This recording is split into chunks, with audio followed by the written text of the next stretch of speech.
Syederalun konflik di Ukraina ternyata menjalar hingga luar angkasa setelah Rusia memutuskan menghentikan kerjasama dengan NASA.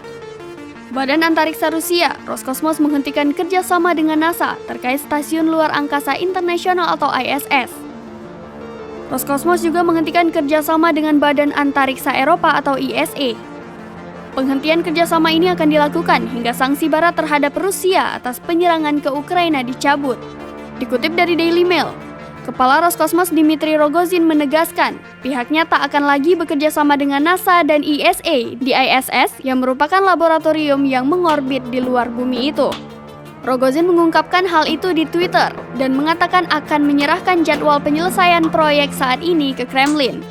Keputusan itu ditempuh setelah adanya ancaman, penundaan dan pembatalan proyek selama berminggu-minggu sebelumnya dari Roskosmos. Hal itu berkaitan dengan gelombang sanksi diberlakukan terhadap oligarki Rusia yang terkait dengan Presiden Vladimir Putin sebagai pemimpin penyerangan ke Ukraina.